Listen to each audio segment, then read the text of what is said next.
जानते हैं 10 साल पहले क्या स्थिति थी? सिर्फ 25 करोड़ लोग सोशल सिक्योरिटी के दायरे में थे, आज 90 है। और यही तो सच्चा सामाजिक न्याय है। और हमने सोशल सिक्योरिटी नेट का दायरा ही नहीं बढ़ाया, हम लगातार सैचुरेशन के मिशन पर काम कर रहे हैं। यानी किसी भी योजना के लाभ से एक भी लाभार्थी छूटे नहीं। और जब कोई सरकार इस लक्ष्य के साथ काम करती है, हर लाभार्थी तक पहुंचना चाहती है, तो किसी भी तरह के भेदभाव की गुंजाइश भी खत्म हो जाती है। ऐसे ही प्रयासों की वजह से पिछले 11 साल में 25 करोड़ लोगों ने गरीबी को परास्त करके दिखाया है। और तभी आज दुनिया भी ये मान रही है, डेमोक्रेसी डिलीवर्स। साथियों, मैं आपको एक और उदाहरण दूंगा। आप हमारे एस्पिरेशनल डिस्ट्रिक्ट प्रोग्राम का अध्ययन करिए। देश के 100 से अधिक जिले ऐसे थे जिन्हें पहले की सरकारें पिछड़ा घोषित करके भूल गई थी। सोचा जाता था कि यहां विकास करना बड़ा मुश्किल है। अब कौन सर खपाए ऐसे जिलों में? जब किसी अफसर को पनिशमेंट पोस्टिंग देनी होती थी तो उसे उन पिछड़े जिलों में भेज दिया जाता था कि जाओ वहीं रहो। आप जानते हैं इन पिछड़े जिलों में देश की कितनी आबादी रहती थी? देश के 25 करोड़ से ज्यादा नागरिक इन पिछड़े जिलों में रहते थे। साथियों, अगर ये पिछड़े जिले पिछड़े ही रहते तो भारत अगले 100 साल में भी विकसित नहीं हो पाता। इसलिए हमारी सरकार ने एक नई रणनीति के साथ काम करना शुरू किया। हमने राज्य सरकारों को ऑन बोर्ड लिया। कौन सा जिला किस डेवलपमेंट पैरामीटर में कितने पीछे है, उसकी स्टडी करके हर जिले के लिए एक अलग रणनीति बनाई। देश के बेहतरीन अफसरों को, ब्राइट और इनोवेटिव यंग माइंड्स को वहां नियुक्त किया। इन जिलों को पिछड़ा नहीं, एस्पिरेशनल माना। और आज देखिए, देश के ये एस्पिरेशनल डिस्ट्रिक्ट्स कितने ही डेवलपमेंट पैरामीटर्स में अपने ही राज्यों के दूसरे जिलों से बहुत अच्छा करने लगे हैं।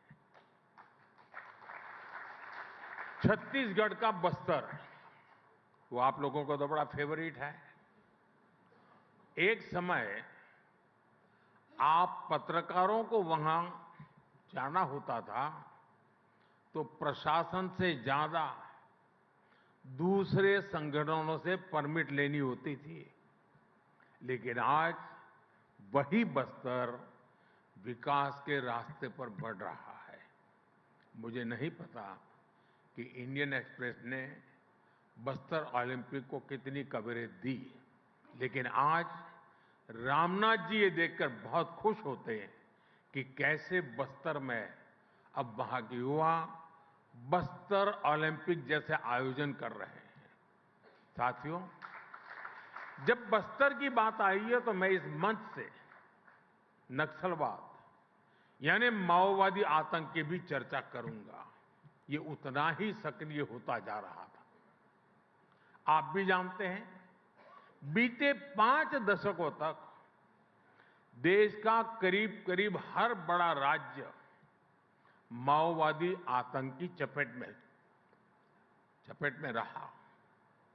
लेकिन ये देश का दुर्भाग्य था कि कांग्रेस भारत के संविधान को नकारने वाले माओवादी आतंक को पालती पोसती रही और सिर्फ दूर दराज के क्षेत्रों में, जंगलों में ही नहीं, कांग्रेस ने शहरों में भी नक्सलवाद की जड़ों को खाद पानी दिया।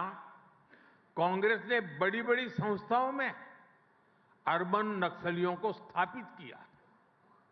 साथियों, 10-15 साल पहले कांग्रेस में जो अर्बन नक्सली माओवादी पैर जमा चुके थे, वो अब कांग्रेस को मुस्लिम लीगी माओवादी कांग्रेस एमएमसी बना चुके हैं। और मैं आज पूरी जिम्मेदारी से कहूंगा कि मुस्लिम लीगी माओवादी कांग्रेस अपने स्वार्थ में देश हित को तिलांजलि दे चुकी है। आज की मुस्लिम लीगी माओवादी कांग्रेस देश की एकता के सामने बहुत बड़ा खतरा बनती जा रही है।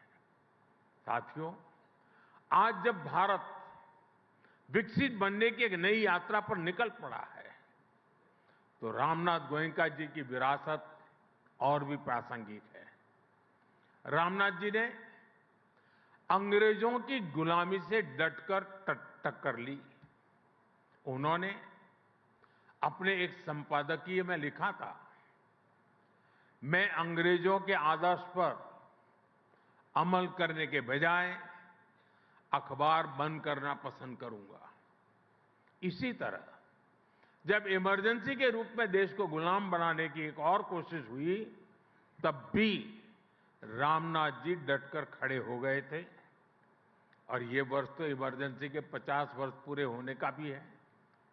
और इंडियन एक्सप्रेस ने 50 वर्ष पहले दिखाया है कि ब्लैंक एडिटोरियल भी जनता को गुलाम बनाने वाली मानसिकता को चुनौती दे सकते। परिवर्तन नहीं, बल्कि उसका समूल नाश कर दिया। खुद गांधी जी ने भी कहा था कि भारत की प्राचीन शिक्षा व्यवस्था एक सुंदर वृक्ष थी, जिसे जड़ से हटाकर नष्ट कर दिया। साथियों, भारत की शिक्षा व्यवस्था में हमें अपनी संस्कृति पर गर्व करना सिखाया जाता था। भारत की शिक्षा व्यवस्था में पढ़ाई के साथ ही कौशल पर भी उतना ही जोर था। इसलिए मैकाले ने भारत की शिक्षा व्यवस्था की कमर तोड़ने की ठानी और उसमें सफल भी रहा। मैकाले ने यह सुनिश्चित किया कि उस दौर में ब्रिटिश भाषा, ब्रिटिश सोच को ज्यादा मान्यता मिले, और उसका खामियाजा भारत ने आने वाली सदियों में उठाया। साथियों, मैकाले ने हमारे आत्मविश्वास को तोड़ दिया, हमारे भीतरहीन भावना का संचार किया। मैकाले ने एक झटके में हजारों वर्षों के हमारे ज्ञान विज्ञान को, हमारी कला संस्कृति को, हमारी पूरी जीवन शैली को ही कूड़ेदान में फेंक दिया था। वहीं पर वो बीज पड़े कि भारतीयों को अगर आगे बढ़ना है, अगर कुछ बड़ा करना है, तो विदेशी तौर तरीकों से ही करना होगा। और ये जो भाव था हुआ, हमारी एजुकेशन, हमारी इकोनॉमी, हमारी समाज के एस्पिरेशन, सब कुछ